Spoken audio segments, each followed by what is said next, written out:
Yeah, we're recording right now. Love it. Good morning, good afternoon, and good night, B-Fam Podcast. Thank you for joining me from wherever you are, and thank you for giving me your time. Today, I have with me, introduce yourself. Hey, I'm Wayne Federman. I'm Austin's professor at the University of Southern California. Yeah. And he's taking a class that I teach, a GE class, called The History of Stand-Up Comedy. Yeah. So we started in the 1850s. We've been doing that, and then we're going to slowly make our way till today. So it's pretty fun. Yeah, from Mark Twain to Dave Chappelle. Yep. But to start off, can you just give us a little bit of your background? What got you into comedy? Why is it important to you? Just stuff around that area. Well, I'm a stand-up comedian as well as a professor and also an actor and a writer. I'm on double strike, so I can't promote anything right now as a Screen Actors Guild member. Yeah. They don't allow us to promote anything, even though I was just on a television show. I'm not going to talk about it. I'm on strike. No, when I was, how old are you, Austin? 18. Yeah. See, before I was even, by the time I was 18, I already knew that I wanted to try to become a comedian. Yeah. I was already everything was focused on that. Mm-hmm. So I had a 2-track mind. I wanted to be a stand-up comedian, Austin, who could also act. Right. That was it. Yeah. I wasn't interested in writing or anything other than my act. Yeah. So that's kind of what I did. And even in high school, I was performing in high school. I did ventriloquism in high school, and then started doing stand-up in college. Yeah. When I was in college. So, but I always wanted to be on stage. It was always I was funny in class. Yeah. You know the way you're in class, You can get laughs and You stuff. gotta crack the joke. Yeah. That was always me. But let me tell you, I was not disruptive. I always felt like there was kids who could make other kids laugh and were disruptive. Uh-huh. And then there were kids a little higher level, in my opinion, I might be wrong, they could make the teacher laugh. Yeah. If you can make the teacher laugh, you're because they're the authority. Right. So that was my goal starting in high school when I found out about comedy. And then I just became a crazy comedy nerd. It's weird because just today, you saw a little of Edgar Bergen and Charlie McCarthy, the ventriloquist from the radio show. And when I started doing ventriloquism, that's the guy I learned from. He had an instructional record that I listened to. It wasn't a video.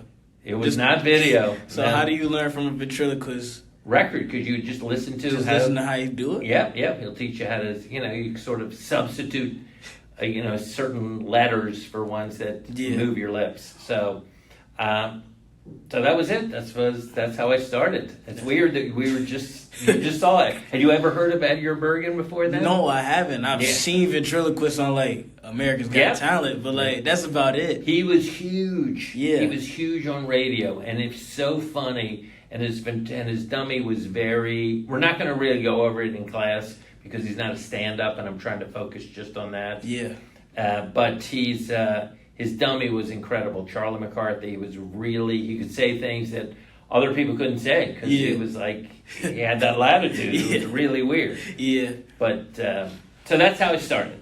Is that clear? Oh, I'm from Florida. Okay. Yeah, I grew up. Where are you from? I'm from Detroit, Michigan. Oh. So we both Detroit. really long way from home. Yeah. Yeah. But, comedy has been a big part of my life as well. Yeah. And, one of my favorite stand-ups would probably be, Rashid Thurman?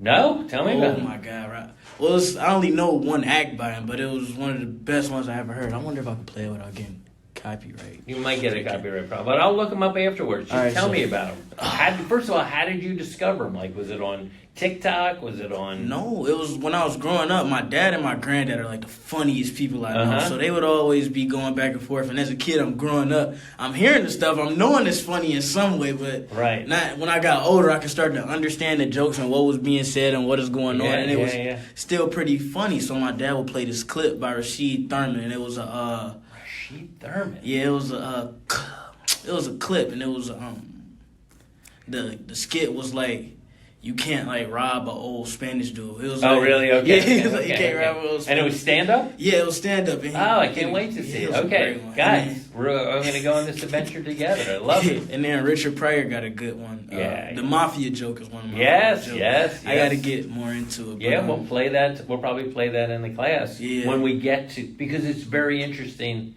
to me. I mean, Richard Pryor was the guy. Yeah. Like he was the guy. Yeah. And every time there's a list of the greatest comedians, he's always on the top of it for a number of reasons. But that mafia joke is really interesting because we're going to learn about how the mafia ran these nightclubs all across the United States. Not just he's from Peoria, Illinois. Okay. So it's not just Chicago and New York. It's like all these little clubs the mafia ran. Yeah. So that he ran into those guys who started laughing when he tried to shake him down for money was so great. That's a big section. We're not even there yet. We're just getting out of vaudeville right now in the radio.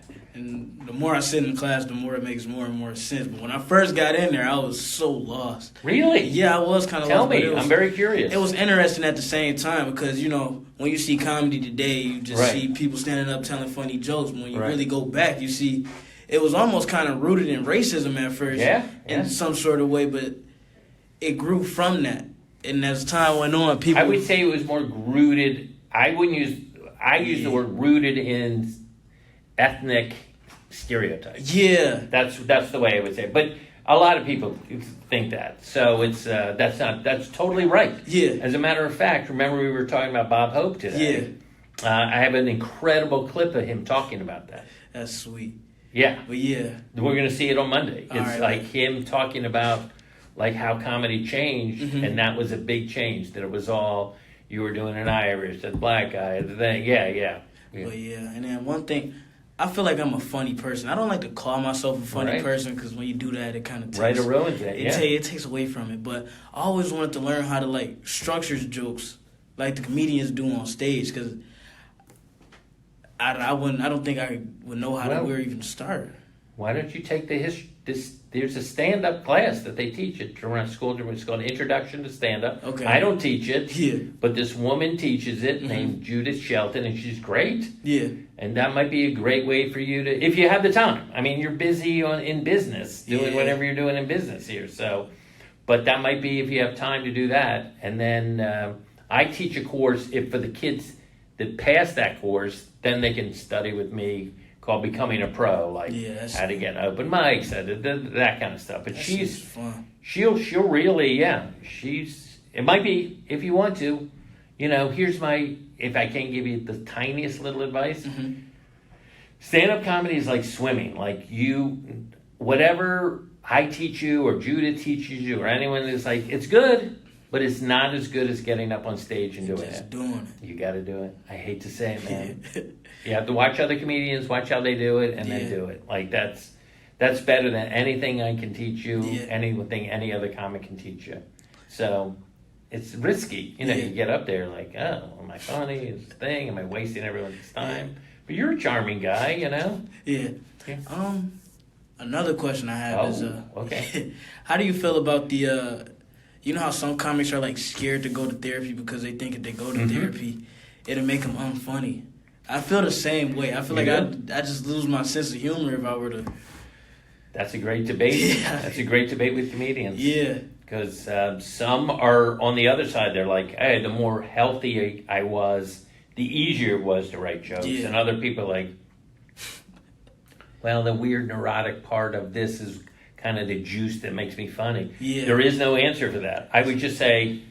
Unless you just follow your own heart. I am one who won't take antidepressant medications for that, partially for that reason. Also, I'm I just like to be alive as I am. Yeah, that's me. That's me. But I don't want to judge anybody who does it. Yeah. But I know famous comedians that used to get so nervous on stage before they would go on that they would take something called a beta blocker. Do you know what that is? Never heard of it. Slows down your heart rate.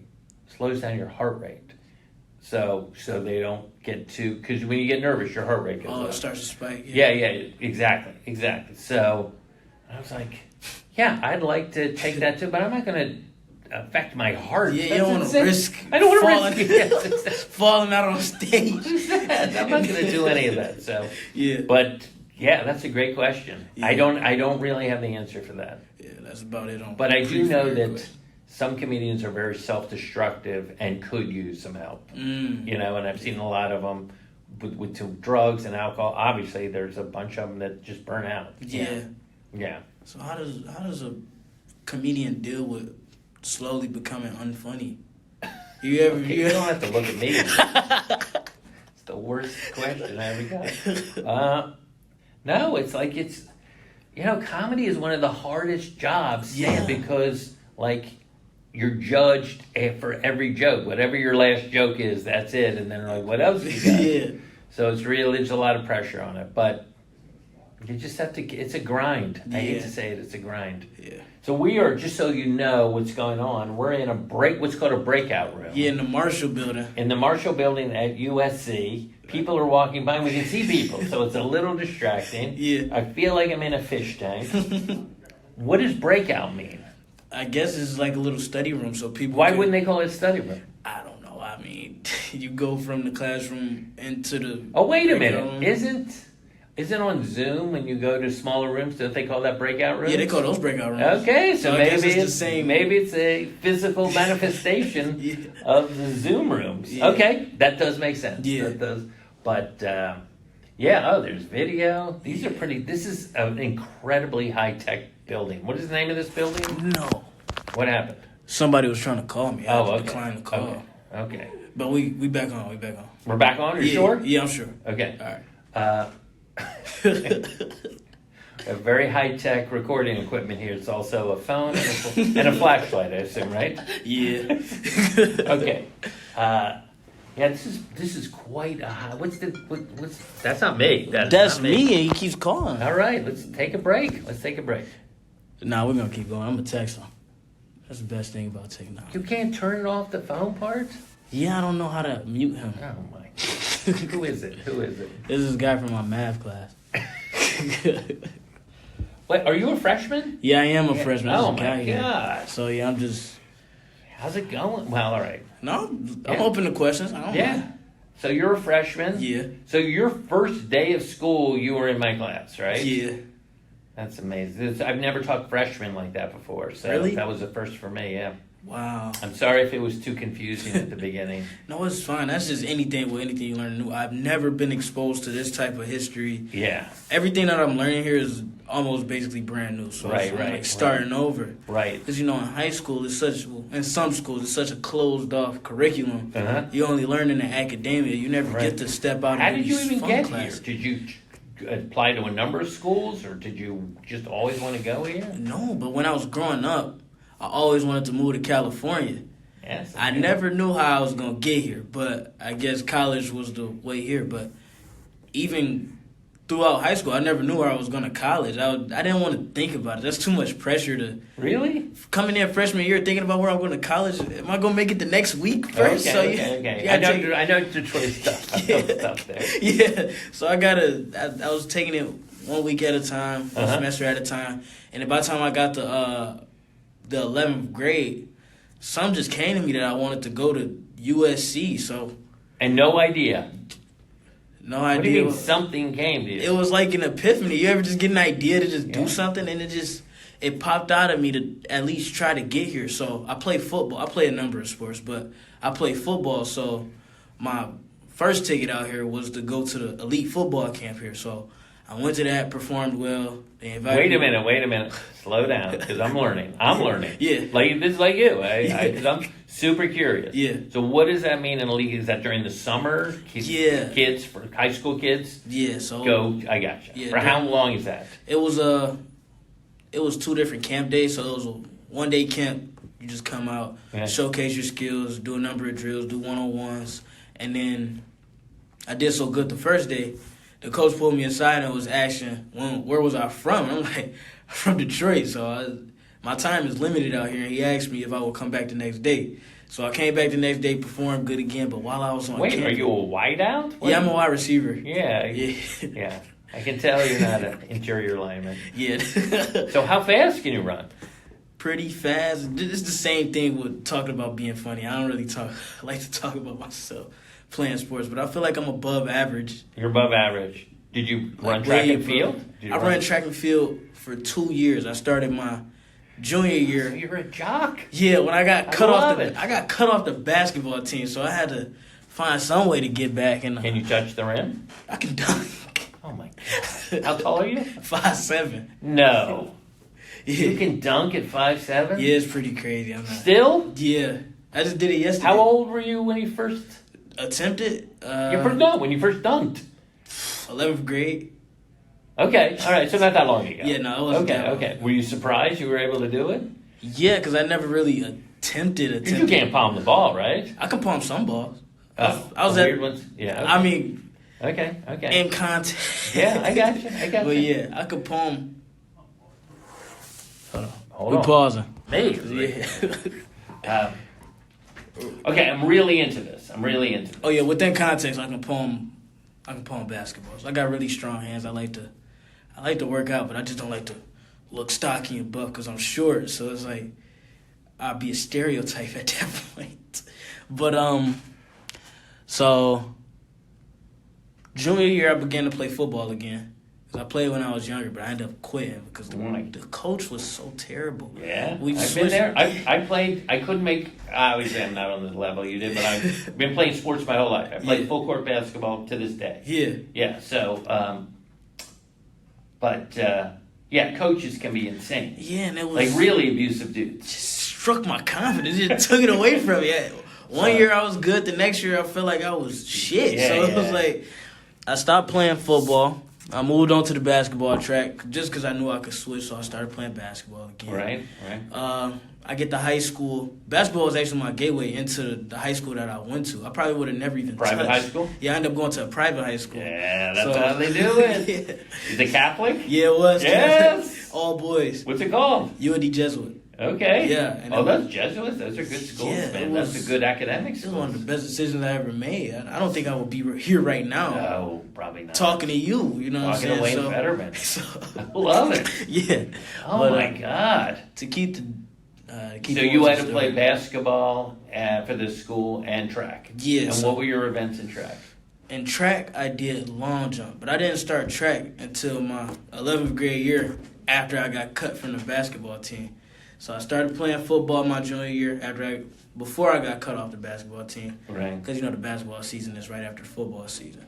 Right. So I started playing football again. Got cut from the basketball team and went straight back into football training because I'm like, if I'm going to do anything, it'll probably be football because in height, football really doesn't matter. As long as if you can ball, you can ball. You know who I just did a show for the other day? Who? I don't know. You might be too young. Julian Edelman. Julian Edelman? Yep. Just met him last week, a week and a half ago. That's great. Yeah. Really? Yeah. I think he's retired. I think he's done. Yeah. He had an amazing Super Bowl catch. Yeah. I grew up watching Julian. Yeah, well, he's an example of not a tall guy. Super tall guy. But he played slot receiver, right? Yeah, I play slot too. You do? Yeah, but I know how to do the wide out stuff as well. You do? I could play both. Because those wide out guys tend to be tall. Yeah. They tend to be. Tall. But that's not true. Okay, I can't think of that. They probably No. The guy, he just, I guess, yeah. So, you know what 7-on-7 is for football? Yeah, sure. All right, so my uncle runs a 7-on-17. Uh-huh. Sound mind, sound body it's pretty big throughout the country and then within Detroit as well. But went back, started playing with them. Got really good over the off season, and when what track is your came thing? around, Are you good running routes? Good hands?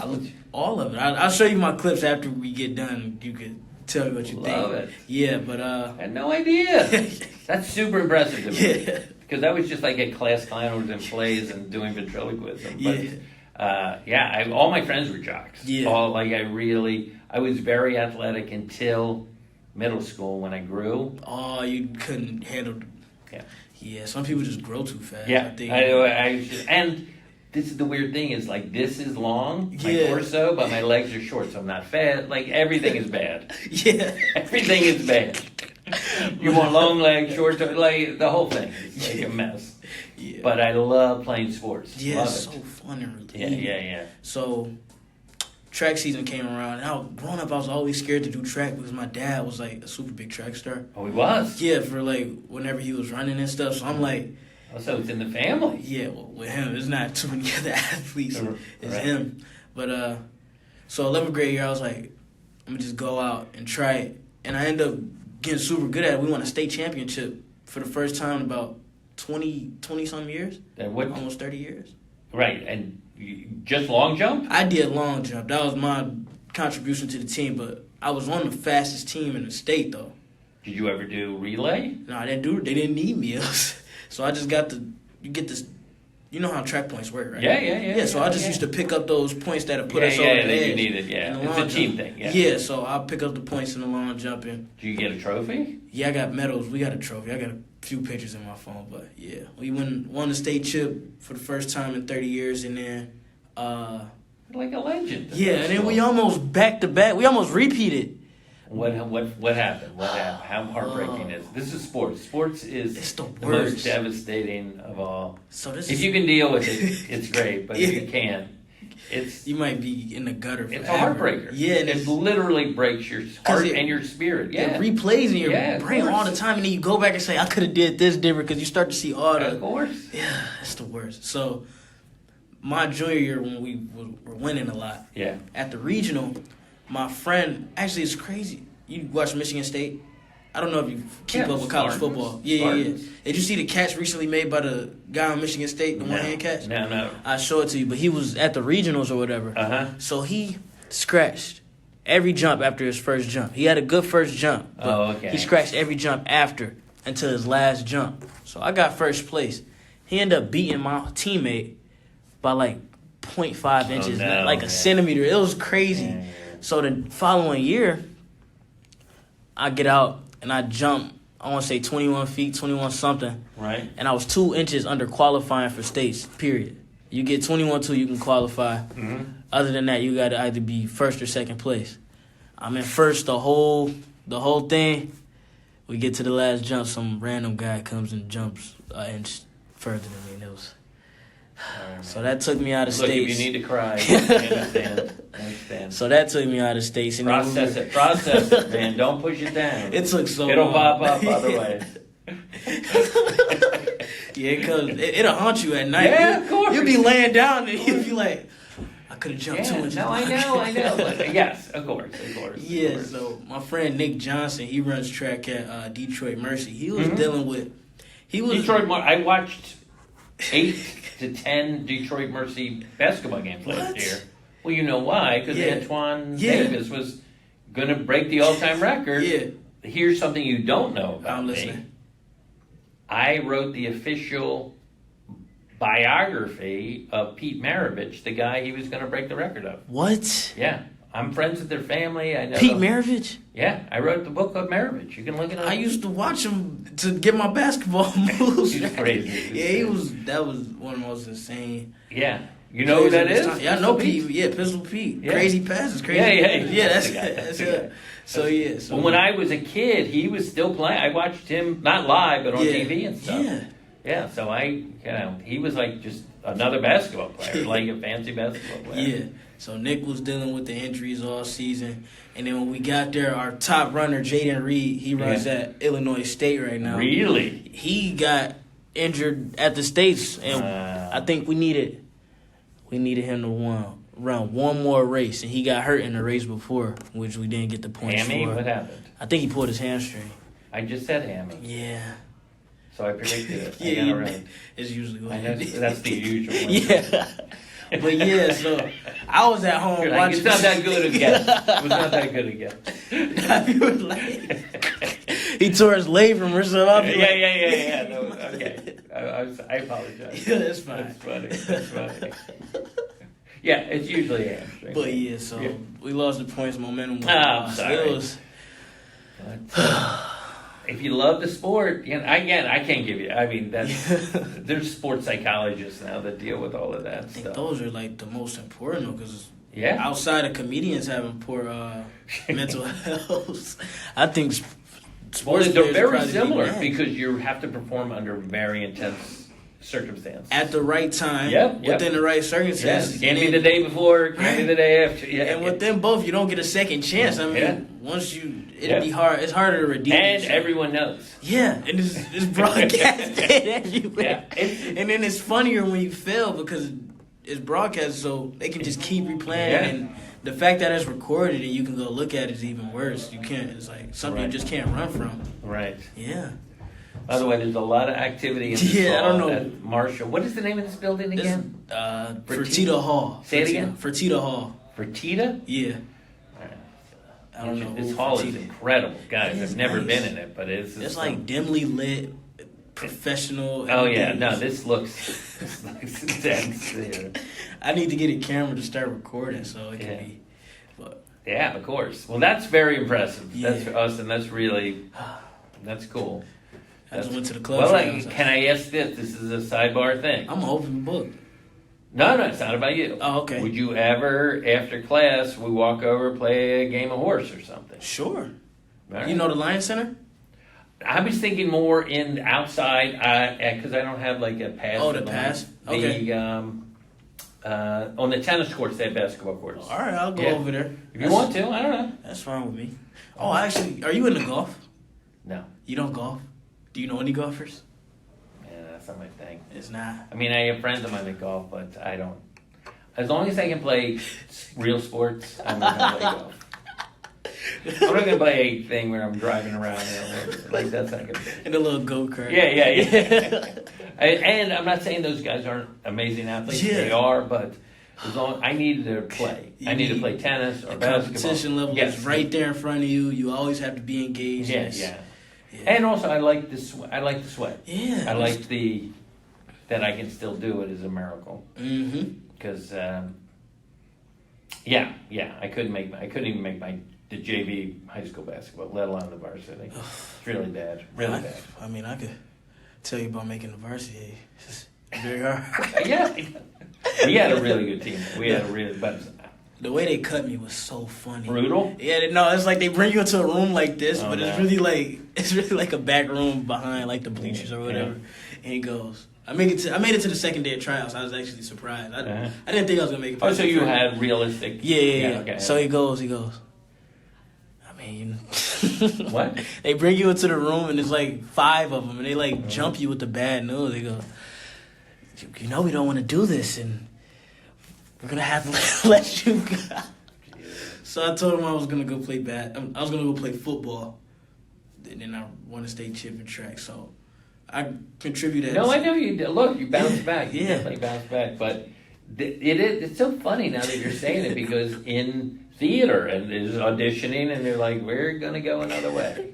We see what you are. Mm-hmm. We don't want you. Yeah, you know what I mean. So it's there is similarities today. So what's it like in like the film world? You know, I feel like it's like a whole different side of life. Well, it's I studied acting in college. That's what I did at NYU. Yeah. And then I tried to get as good as I could, whatever my limitations are. Yeah.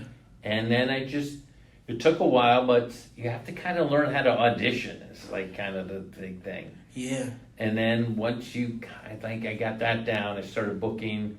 And then I've been booking pretty consistently since I was like, I don't know, 26 or something. But there's 20 to 26 was like nothing. Yeah, because from the outside looking in, I feel like it's really easy to cast imposter syndrome in the acting world. So how do you like find yourself as an actor? Because some people act, but it won't be genuine. It'd just be acting. Yeah, I don't know. That's a good question.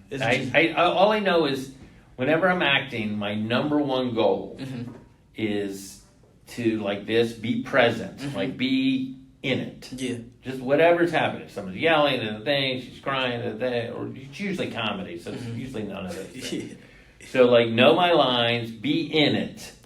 So I'm not thinking about, am I doing good? Am I doing bad? Yeah. What the thing? Should I do it this way? Like I can't be thinking about any of that stuff. I think it's similar in sports. Like when you get in a zone, you know about that? The flow state? Yes. I learned the flow I went state. so deep into that one summer. I was just really? Yeah, I just wanted to learn to be more present, because it's so easy to like lose yourself in everything that's going on outside. And once the chatter gets to going, it's so hard to stop it. So I really was just studying on how to immerse yourself within whatever you were doing. And no, the flow state, that's a great way to put it. I mean, I had not heard that term until about 5 years ago. Really? So, yeah, well, we used to call it the zone. Oh, yeah. We used to call it that. But it's the same idea. But it's the same in acting and in sports. It's like you can't have that chatter going. Yeah. Because people can see it in your eyes. Yeah. They can see it. Yeah, they can see it. They know. Yeah. And the camera is like right here, and then your face is... How do you deal with that? The lights, the camera, the people around. You just got to get into it. I got to be in it. I can't... Yeah, it's hard. So is there any times you ever just couldn't get into it? Like, what was that like? It's a nightmare. Yeah. It's a nightmare. Everyone's waiting, and you're sweating, and you feel like you're, like you said, an imposter. You feel like it's terrible. Yeah. It's happened a few times. I would say less than 5, but it's definitely happened. And usually, the best thing is if you have a director who's running it, kind of recognize and let you kind of like spin out and then kind of get back. Yeah. So I just feel like it'd be impossible to learn lines. How do you memorize lines? How do you memorize lyrics to a song? Oh, you just keep repeating them over and over. Do you have anybody read them to you so you can? I try not. I mean, sometimes I hire a guy to just run the lines with me if I have a big audition. Yeah. So I will do that, but for the most part, I have them written down, and then I write them down, and then what I try to do is this is so stupid, I can't believe you're into this. I try to do different things physically while I'm doing the lines. Oh, yeah. So you got like cues so you know what to say? No, the opposite. I want the lines to be no matter what I'm doing. That the lines are locked in. Oh. So I could be writing, I could be I could be shooting baskets, I could be shooting, playing piano or something like that. So it's not locked into a specific thing. And then when I start rehearsing, then I can root it to some sort of physical action. Wow, so it really seemed like the acting world and the sports world are definitely closely related. Of course. More than we would. I mean, of course. I would never think because I haven't been on the other side, but in a way, they're both entertainment. I'm talking about professional sports now. It's entertainment. Like you're on ESPN, somebody else is on TNT, and Step Brothers. It's click. I'm gonna watch this. I'll watch this. The thing that I love about, and again, I'm a sports nut. Is unlike drama, a lot of times you can kind of see where it's going. Mm-hmm. You're like, oh, I bet Spider-Man wins this fight at the end of the movie. Like in sports, you don't know. Yeah, you don't know what's going on. Sometimes, nowadays you could pretty much guess. Why? Did you think Denver was definitely going to win last year? No. Yeah, so... So sometimes it just seems so predictable though, in the way that things fall out. Cause you ever heard they started scripting the sport? How do you feel about scripting games? Have you heard of that? I don't even know what it is. Teach me. So no, it's like basically like a thing where it's like they feel like all the sports are like scripted, so you can like tell who's gonna win because what? I don't know. It sounds like some crazy conspiracy theory. It's a deep rabbit hole, but it actually kind of check out sometimes. Give me an example. Even like they want the Lakers to win because it's a big market, that kind of thing. Yeah, and then it was like the Super Bowl last year. I might have the facts all screwed up, but it was like Andy Reid used to coach for the Eagles, right, or whatever, and it was like this crazy coincidence where he's coaching against the team that he used to coach for in one of the biggest Super Bowls that there is, and they come back from losing in the first half to. Oh, I see. You know what I mean? You're saying it made good television? Yeah. Oh. But I don't know. I will look into it. It sounds like some weird deep state thing. I will look into it. It's pretty interesting once you No, of course. fall down into it. But now, have you ever lost yourself in a character? Like you had to become this character? No, not really. No? Have you known anybody that has? Yeah. Well, there's... I'm not super close friends with him, but there's an actor named Jim Carrey. Yeah. And he played a comedian named Andy Kaufman in this movie. Called what? Man on the Moon. Man in the Moon, Man on the Moon. One of those. And Andy Kaufman is a kind of an alternative comedian, very and you had to call him Andy during the whole time. Yeah. Like when he was eating, and it was weird. It was. How do you think people who play the Joker like pan out after playing the Joker? So one guy died. So not good. Yeah. So not too great. Yeah. I don't know. You know those super evil. Yeah. Like I don't know. Those characters are. You just have to go deep down and like access something. Yeah. But like another thing is, some people would be like, people on the outside just assume every actor that they see is rich. So what's the truth behind that? Like, how does that work? It all depends on what you're doing. I've been doing like kind of guest star and support like little scenes in movies and stuff for a long time, and I don't know. I don't like to think of my career as like money based. You're having fun with it. Yeah, it's like this is the life I want to lead. Yeah. So sometimes you make a lot of money. So there's no doubt about it.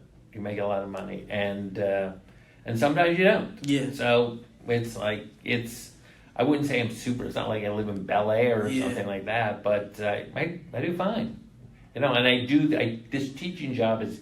I don't do this for money. I do this because I love. I'm passionate about stand up. So how do you know this much? Because when you're in class, it seems like it just rolls off the tongue. You just know it off the top of your head. I'm like a genius. You're like the sources. A thesaurus of I'm very. Here's where it started. When I was in high school, when you were getting cut from your basketball team, just to bring it back to you. Yeah. I was really into. Again, I was doing ventriloquism, so I knew about Edgar Bergen. That's how I learned about all these old radio comedians. Ed Wynn, the guy we were talking about today, and Eddie Cantor, and Burns and Allen, and Benny, and stuff. So I was like a comedy geek even then in the 70s. So that's when it started. And I was just fascinated by these guys. Who are they? Why? Where do they come from? Why do they do what they do? Yeah. And then I was like, could I do? Right. Could I do this? It seemed so ridiculous. Yeah. And then I was like, I'm gonna give it a try. I said I'm gonna give it a try. It's kind of like Mark Twain was. Hey, you see, I've been listening. Listening to Mark Twain. But have you ever really studied like the geography of like where comedians come from? So like, I do know this. I do know that a lot of comedians, not all, definitely not all, like Seinfeld isn't, but a lot of comedians tend to have older brothers and sisters.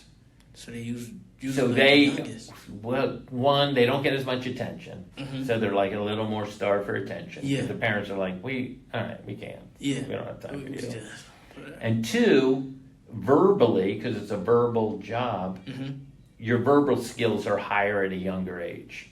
Because you have to communicate with your older brothers and sisters. Right. You want to be part of it. Yeah. You want to be play Monopoly or whatever you're doing. So that tends to be a thing that like the younger person in a family tends to like be funny to get the attention and be verbal, which is the whole thing. Yeah.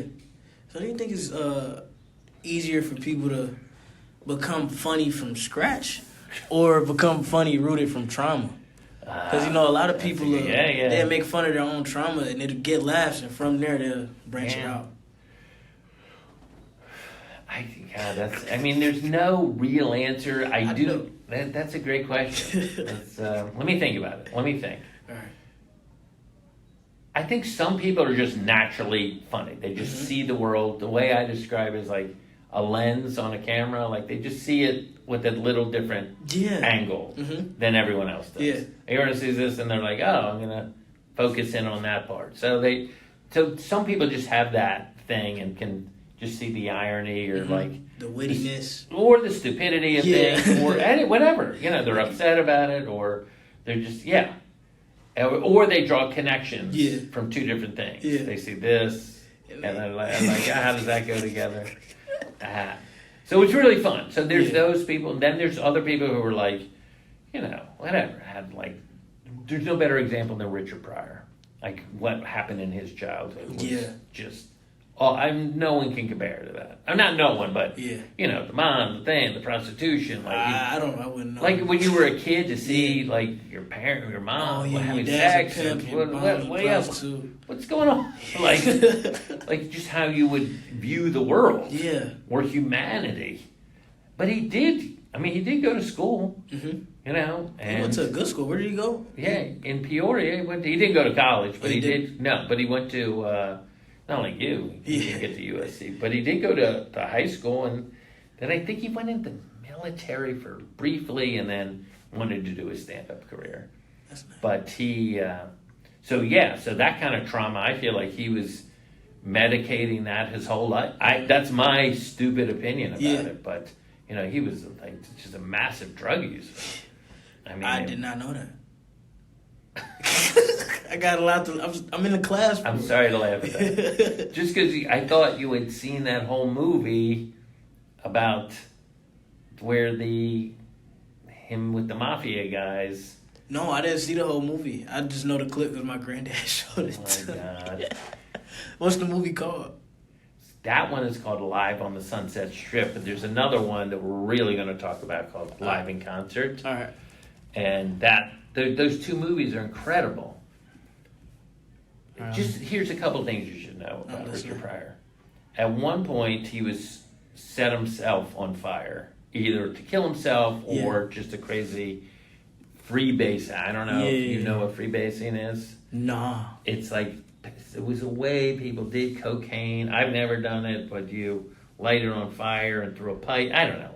So anyway, there's fire involved, and so it blew up, and he almost died from that. Like he had like 3rd-degree burns all over his body. Yeah, it was really brutal, very brutal. And then he had multiple wives, and there's this. And then he came out, right? What? Didn't he come out as gay? Yeah. This is the thing. He didn't come out as gay, but he did say that he sucked a guy off once without getting too graphic. Yeah. He did. So I guess because of the sexuality around him, I was like, I'll do that. I don't care. Like that. When did gay comedians come about? Like, openly? Because I know it had to be a stint of time where people were like super homeless. Yeah, well, Mom's Mabley was gay. I did not know that. Because she never would let that on stage. She played the woman who liked young guys. That was her thing. Yeah. So, I think, that's a good question. Like, who was the first... Openly... Yeah, it might be... Like Ellen DeGeneres was one of the... There was another guy, I can't think of his name, I read about him in the book. Yeah. He was on The Tonight Show in this... I believe in the maybe 90s. Mm-hmm. He was openly gay and he came out. But now it's like... It's not big. Now it's no big deal. Yeah, it's no big deal. And, your generation is very cool about that kind of stuff, where we're like... Stay away from them. So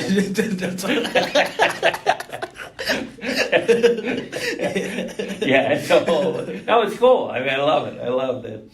People are just so open about it now. Yeah. But that's saying Bob Smith. Yeah, Bob Smith. Yeah, very good. Very good. Yeah, he did. I think it was '94. He did that Tonight Show set. So. Yeah, and that's when he came out. Yeah. So that's pretty late. Yeah. I mean, that's a long time. That's a long time. Yeah. No, it was just not. There was no openly gay comedian, and that I knew of. Yeah. That I knew of. Wow. So think about when people start coming out as openly gay in the sports world, connecting it back. There's still nobody in the NFL. So there's that one guy, right? Yeah, that we know of. No, but there was. I don't know if you know. I grew up before I lived in Florida. I lived in D.C. Okay. So I folled the Redskins. They don't even call them that anymore because it was too. Yeah. Stay away from. I know. But there was we had a tight end named Jerry Smith. Okay. Who later came out as gay. After they all come out. Yes, they all come out after. Probably feel like that locker room is just you've been in a football locker room. Yeah. That is very masculine energy. That's and I played tackle football. Yeah. Not at high school level, but it's like so everyone. I think. Yeah, I mean, there's going to be somebody. It got to be somebody's going. It's got to be, and there's been rumors of that for years. I just think. this is my opinion. Yeah. It's not like the guys are ashamed that they're gay. You know, if you're an offensive tackle or something like that, is I don't think they want to be a distraction. Because it's to the the team. league, yeah. Well, no, to the team. Oh, to the team as a whole. To the team. Oh, because maybe somebody got some. Whatever. Yeah, the team is a team. Yeah. Like, So you play team sports. Like that's a big part of that bonding thing. I like that. But that's my theory. Yeah. That's my theory. Actually, I could. Are you coming out right now? Is this what's happening? No, that's not what's happening. Oh man. It's totally cool. Just hold on a second. But Jerry Smith was his name, and I remember later there was articles about him, and and I think his teammates knew. I think some of the teammates knew. So they just, that's my guess. Yeah, that's a pretty good guess. Because it just makes no sense. Yeah. And I mean, so that's it. So I follow sports. Yeah. I try to play sports as much as I can, and do stand up and act, and now write and teach. Living the dream. Living your dream. I do live a dream. I do. You know, that is one thing I think that has helped me through all the disappointments. Yeah. Because there's many roles I wanted to get that I didn't get, and parts and things and all of that. Is that I always try to be grateful for whatever comes my way. Yeah. As opposed to focusing on what I didn't get, like, what do I have? Yeah. Oh, this is pretty good. Yeah. I'm living in California. That's the thing. I get the house now. So that's the way that would, if there's, I hate giving advice. Why? Because I think people love giving advice, and I think advice doesn't apply to some people just because it applies to you. Right. So instead of giving advice, I wish people would more say, this is what worked for me. It might work for you. Yeah. As opposed to, this is how you have to do it. Like, and they sell it. Yeah. You know, and it's like, oh, now I have to listen to you. It becomes marketed, and then you begin to just start to fall into their foot. You feel like you got to fall into their footsteps. And I like it. I'm all the time I'm reading books on how to improve myself. Yeah, I love those books. You do? Yeah, I love What do you read? What I'm reading right now is I got it in my book bag. Let me see. It's called a book called Outliers. You can look at it. Oh. But it's like... What do you mean? Of course, this is a classic. Yeah. This is it. Yeah. This is the 10,000 hour one. Yeah, it's so good. Yeah. And it's really good because I read a book How did you come across this? How did you come across this book? I want to say I think my dad told me about that one, but right. during quarantine, like during COVID, when we were like stuck in the house, I got on this super big binge about just self-improving, and I wanted to. I didn't know who I wanted to become, but I know I wanted to do something. Right. And I'm like, I love it. I'm to this day I do self-improvement. If I want to get to where I want to be at, I got to start somewhere. You know, waking up late for. Even if class is online, you still got to be able to do something before class start. Don't let that be the excuse you use to... You're giving me advice. Yeah. I love it. No, this is what worked for me. This is what, there we go. It'll work for you. It might work for you. But I started doing... I don't know. I just started putting things into practice. So what did I do? I started watching, Kobe Bryant. Everybody knows Kobe Bryant. Kobe is the best. I know, right? He's the best. That book is... I just was watching a clip of his that was so inspiring, talking about the journey and winning a championship or losing, and it was like 2 days later I start the thing all over again. It doesn't matter. I could hear him talk for hours, but he was really, I mean, I know he was sometimes a terrible teammate to some of those guys. That's just because the D level of passion that he had inside of something. He really but he was really something else. He was really something else. Yeah. Guys, a lot of activity happening here in the Marshall, Fettuccine or wherever we're at. But he's a great. That big book of his. Do you know the one, the big one? The Mamba Mentality. Is that what it's called? Yeah, it's like it's really good. Yeah, it's real, and I think he really thought about it quite a bit. And all of those guys that would, the older players are always like, we're going out to the club. Yeah. Like, I'm going to shoot around. Yeah, stuff like he was that. They're like, who is this kid? Guess what? He's one of the greatest of all time. Yeah. Guess what? So during quarantine, I'm like, all right, Yeah. I got to start doing something. So I was like, I always liked reading growing up, but it was like, when you don't read for a long time, once you start to read again, it's kind of like you get sleepy when you read because your brain is working on overload or whatever. Right. So I started just looking for books anywhere I can start. I found no, I'm not promoting that. I found a website where you can get like super cheap books or whatever. Yeah. They send it to you, so I got those books, and then I go to the thrift store, look for books on the shelves. Anything that stood out, I grab it, read it. Yeah. And just you can get a lot of stuff online. This is one of the things in my course through the Internet Archive and through USC. These books they don't even print anymore. Yeah. You can still read got this access book. to them. Yeah. But I know I like holding the book also. Yeah. But man, I started waking up at like. So give me a couple other books you're reading besides Outliers and the Mamba Mentality. The one I just finished before I started this one was like the 7 Spiritual Laws. Oh yeah! You know my God! Yeah, of course. Yeah, that book. Those are classics. So good. The 7 I Spiritual like you're saying Laws. it like it's some obscure book you found. Because I go outside and ask anybody out there, they wouldn't really know. I'm into it. Yeah, it's a life. And the first one I had was in high school. I found one that really helped me. Yeah. And to today, I'm always trying to improve myself. Psycho-Cybernetics. That's a good one. Of course. And then one of my favorite novels would have to be A Picture of Dorian Gray. Really? You ever read that? I only saw the movie. You saw the movie before you read the book? The picture? I'm a movie guy. You are. I'm a movie. I love going to the movies. Yeah. Sorry. No, actually I do. Yeah, I'm like a movie. I'm going after tonight. I'm going to see this movie. Where are you going to watch? It's a movie I never heard of. It's at the New Beverly Theater. They show old. As you can tell, I'm a history guy, so I like old movies. I need to go over there. I need to find a movie theater out here because at home I used to go by myself a lot. It's called Dealing. It's a movie I've never heard about. Okay. It's part of a double feature. All right. And the first one is Badlands, which is that Terrence Malick movie that I've seen 10 times. But so I'd never seen it. My friend was like, "Want to go see Dealing?" I go, "I have to do a podcast. I think it'll work out." Yeah. So, but they show old movies. Do you know Quentin Tarantino? Yes, I do. The Quentin Tarantino movies. I don't want to get it wrong. Mob movies. Did he do the mob movies? Mob. Hold on. Let me see. Quentin. Are you saying M.O.B.? Yeah. No, that's not it. What movies did he do? He did Pulp Fiction. Oh yeah. No, he's super Django creative with the art. Yeah. I'm sorry. That's my bad job. But anyway, he Bill, owns that theater, the New Beverly Really? Theater. Yeah, and they only show. Yeah, it's incredible. They only show real movies on film, like not video. That's the type of stuff I really like to get into movies, and I hate being distracted. Why don't you? There's incredible classes here you can take. Really? Where they just show movies. Yeah. Like, you should take some. I'll take some GEs. I'll look into Yeah, take some GEs. Yeah. More than this. Yeah.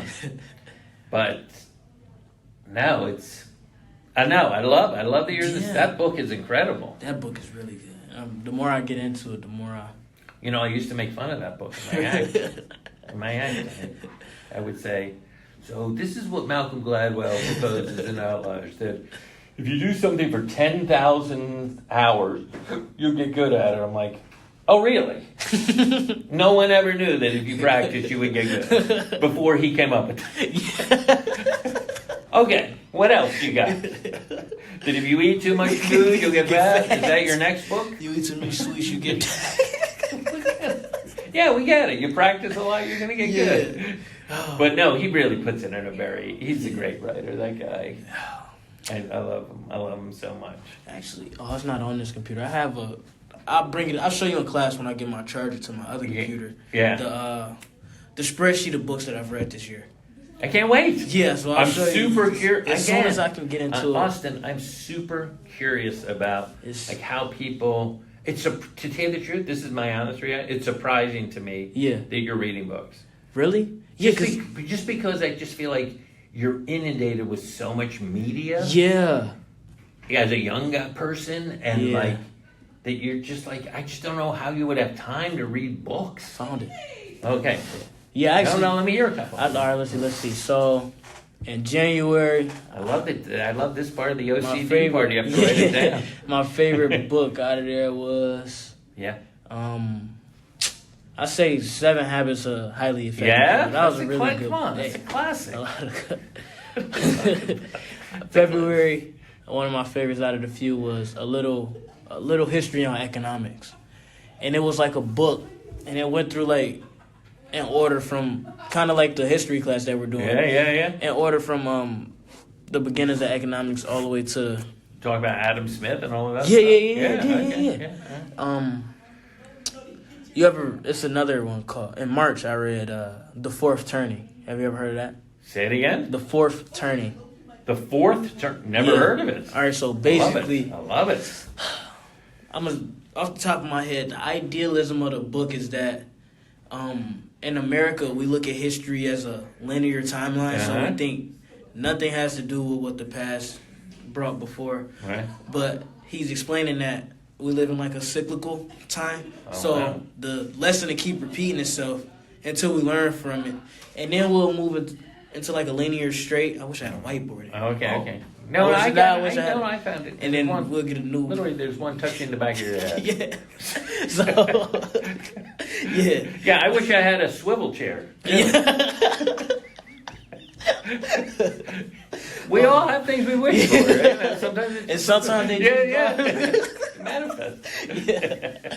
Oh my God. How about Atomic Habits? I have read that one. I read that one in January as well. I'm just getting into it. Really? Yeah. It's so good. I think you liked it? Yeah, that book was given to me actually. It was? I forget who gave me that. A lot book. of people like that book. Yeah. You read The Art of War? Yeah, I couldn't get through it. Really? It just seemed too manipulative to me. Yeah, I know what you're saying. Yeah, he was like it's so many like it's so hard to like understand. I don't want to be winning. I just want me to win for myself. I don't need to destroy somebody. Never fight with your back to exactly. I don't need. Oh my God. That's funny. Yeah. Tattoos on the Heart is a really good one. I don't know. Oh, it's not even like a self-improvement book, but it's more like it's actually centered out of South Central LA, and it's by this guy who runs this company called Homeboy Industries. And of course I know Homeboy Industries. Well, yeah, he wrote the book. Really? Yeah, I gotta go over there. I told him their food is amazing. It's good. I don't know. Not good. Very good. Oh, really? Very good. And it's not like, we'll support the guy with the gang members and all of that. No, the food is really good. Really? Oh, yeah. I got to go over there. I'm going to try to... One of these weekends, I got to hit it. Yeah, they have Homeboy... They have them in, like, airports now. Wow. Yeah, they're really killing it. Yeah. And it's all ex-gang members, right? Yeah. Yeah. The Subtle Art of Not Giving a Fuck. Yes, it's interesting you should bring up that book because it was just on a list I read of the top 15 books you should read, and it was on that. It was like, I think I might try that book. Yeah, it's really good. You finished that one? Mm-hmm. Okay. Crucial Conversations is a good book.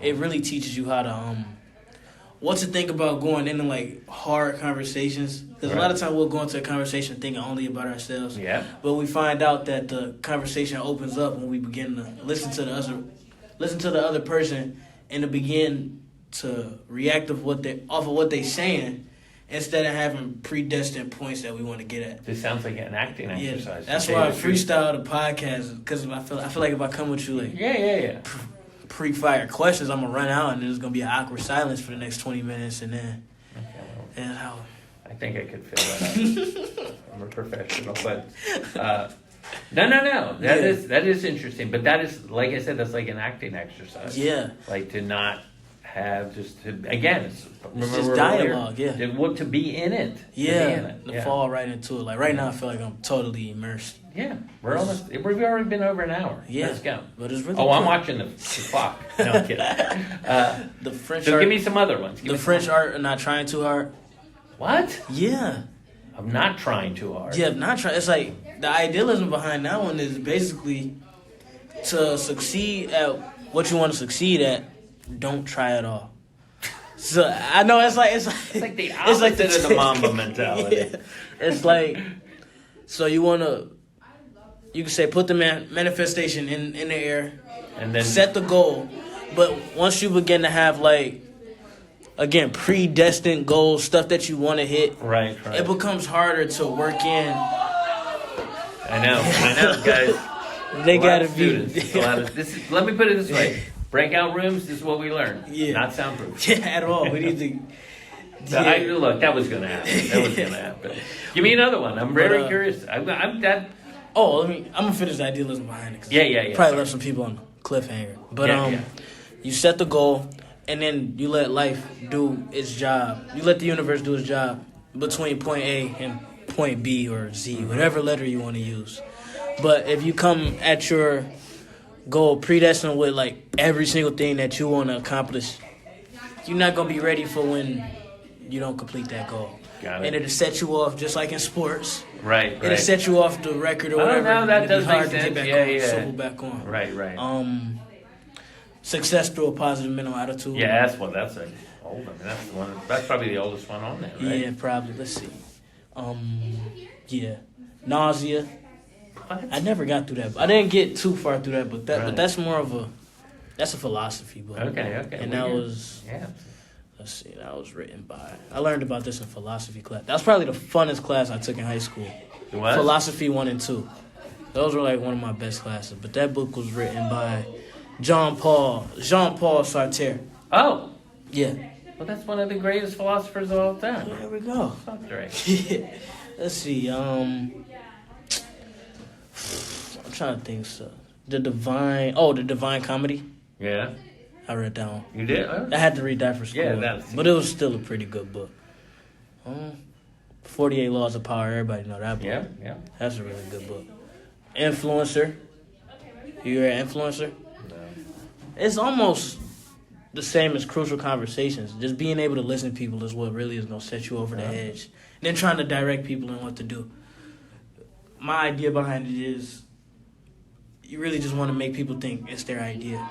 And once you empower the other person. And once you make them believe that the idea that you sort of want to push is their idea, they'll be more susceptible to whatever you have to say. Yeah. Again, it's like the art of war, manipulating people to think it's their idea. But that's all on the thing, but it's I gotta update the list. I love it. 1, 2, I'm about 3 months behind. No. I'm gonna take a couple of those off of there and check them out because I really sometimes I get a lot out of them. Sometimes I get like a boost. I know we're upset at these ladies. I get a boost out of them, but for the most part, I do like thinking about this stuff. Yeah, and I love that you're into philosophy. Yeah, it's so interesting. That was your favorite course? Yeah. Oh wow. Because I just really like to see other people's views on things. Uh-huh. And that's one of the part of the reasons I started this podcast as well. I didn't want to just be the one talking about what I learned. Right. I like to feel like I don't know anything at all. You know what I'm saying? And once you get yourself into that mindset, it's not you see yourself as dumb, but you see yourself as open to everything around. And that's one thing I really had to learn. Because I used to be super bad at taking constructive criticism. I become super defensive at it. I feel like there's nothing wrong with me. I'm the most perfect. But the more that I tend to look for it, the more I'm more acceptable to it. And you don't always have to take it in, you know what I mean? And so that was one of the things I really had to learn to get into. There's a book called self-help book. I'm not saying it's for you. It was pretty helpful for me. One of them backfired once, but called The 4 Agreements. Oh, that's on the list. It is? Yeah. That book's incredible. Yeah. It seems so simple. You're like, what is this? This is like baloney. I knew that already. Yeah, but what did you take from it? Well, it's exactly what you're talking. Don't take things personally. Yeah. It's like, okay, you're giving me criticism. Don't take it. You're giving me praise. Don't take it personally. Don't. It's about them. So it's hard to.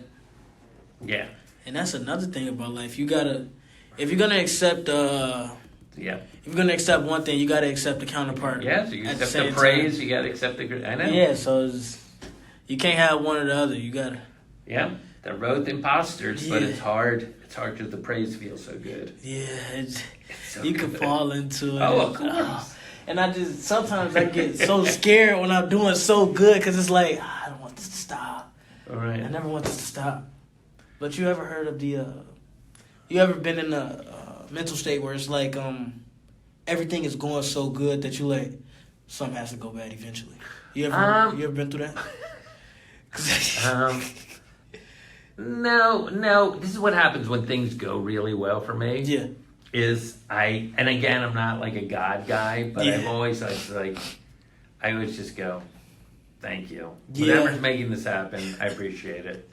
You know what I mean? Just so it's a little out of me as opposed to, I'm crushing it. Yeah, I'm the one who's doing it. It's all up to me. Yeah. Like, you know, just like good fortune comes your way for something. And I just go, thank you. I don't know what's happening, but this is insane. Yeah, I want to acknowledge that I know that this is like a series of good things. And it's same thing with me coming from all the way from Detroit to Los Angeles. I never thought I'd make it back out. Well, I've never been here, but a part of my family is from out here. My dad's side, my granddad was born here. Okay. He was raised here, and then they moved to Detroit.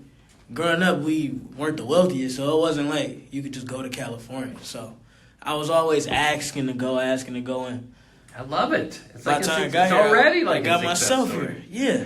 So. And you're just a freshman. Yeah. And think what you're going to be like as a That's senior. what I'm saying. That's another thing I've been thinking about. It's like, how do I put this? It's like not everything is going to be right in front of you right now. And I'm starting to fall in love with the fact that every day I'm getting closer and closer to who I want to be. And it's like, I'm so eager I want to see what it is. But then at the same time, I don't want to spoil it for myself. You know what I mean? And I'm trying to watch myself grow and then keep myself in the mindset that it's okay to grow at a different pace than others. Because you'll go on the internet and you'll see everybody flourishing and stuff, and now you got your own preconceived notions about what they may be doing or how successful they may be. But they may be having the worst day of their life, but if they post... That's super healthy, of course. So it's really about staying my track and understanding that everybody grows at a different pace. Everybody perceives time differently. You can't compare yourself though. It's almost, but it's hard. Anyway. Yeah. That's very healthy. No, go ahead. I'm listening. No, there's nothing to say. I'm just saying it's just like, it's hard not to compare yourself, especially if someone's doing something exactly that you want to be doing. Yeah. You're like, you're living my fantasy, my dream. So it's like, it's hard not to, but. And then we can't see everybody's road to get there. You can't see everything. Yeah. Oh, and that's also how I got into reading when you were asking how I got into it. So what happened was, social media is social media. I used to be on it a lot, and then a part of me started to take myself away from what was going on. And I started doing these practices and started noticing my feelings and stuff, meditations or whatever. Oh. And I would notice that, like, when I'm on social media, it's like pulling out of me, is draining. So what I had to do was I had to delete all social media, and I had to figure out how to reconnect with me and try to figure out who I was and what I was doing. I can't even imagine somebody your age having to deal with that. And I can't even imagine. Yeah, people would think I was crazy because I'll delete it off my phone, disable the account, because it's like, we got to remember at the end of the day, this is it's only as real as you make it. Not just at the end of the day. During the middle of the day. Sorry. In the morning. Yeah, exactly. Suddenly we don't care about that. Only at the end of the day. Okay. Only 10,000 hours. Thank you, Malcolm. Thank you. Yeah. That's something your generation is just like, it's up to here. Like, I feel like everybody's so people drowning in it. You sort of live your life. Yeah. I feel like, this is my perspective. You tell me if I'm listening. I'm listening. Is that I feel like your cohort, your generation, like kind of live two lives. Mm-hmm. You live this life. And then one on the internet. Yeah, I feel like you live another life with likes and things. And they do cross over. I mean, you meet, but it's like that person is a little different than this person. Mm-hmm. So I don't know what the psychological, maybe that's just the evolution of human beings. And I wonder how it's going to go. Cause I'm not saying get off social media. I'm just saying it's just, that's what it seems to me. I understand what you're saying. I don't know what the toll is. And then now that AI is coming out, get ready. How are we going to immerse ourselves in that and be able to, it might be 3 lives, you know what I'm saying? Social media, AI. Yeah. And then real life, if it's any left, you know what I mean? So we got to... I know. This is the thing. You still got to go to Taco Bell and get a burrito or something, right? No matter what's going on, he's like, can I get the... I mean, they might start to don't quote me on this. They might start putting neurotransmitters in our brain to make us think that we ate. And start That's possible. Feeding us waves or whatever. That's possible. Yeah. Do you know the movie Soylent Green by any chance? Soylent Green. I don't think I've ever heard of it. Yeah, it's a futuristic movie that came out in 73. 73. Yeah. You're like me. I love the dates. I love the dates. But it takes place in the future in 2020. I believe it's 2020 is when it takes place. So 3 years ago, right? So their view of what had happened will happen because it was 50 years into the future, obviously. So it's pretty wild. It's pretty wild. Check it out. But they get a lot wrong. But there's some twists in it. You might like it. Yeah. Check it out. And all right, let's wrap it up. Okay, here's my quote of the day. Yeah, here's my quote of the day. I'm listening. You were asking it. We're listening. It's from God. What is the guy's name? Marty? Let me see if I can remember. He was an author. He wrote about Abe Lincoln. What's his thing? Oh, his name escapes me right now. But it's very close, but it doesn't matter. Here it is, and it goes back to something we said earlier. Beware of all advice, even this. You're like, I don't even know what to think of. Carl Sandburg. Carl Sandburg with I believe with the C. Carl Sandburg. Beware of all advice. It's Carl's with K's. Yeah. I've never met a Carl. Really? Yeah, I've never seen it. Yeah. All right, we got to end the episode. Your mind's being blown. Well, yeah, thank you for coming on, and I appreciate everything. Oh, cool, man. I loved it. That was really fun. Yeah. I learned a lot about you, Austin. Thank you.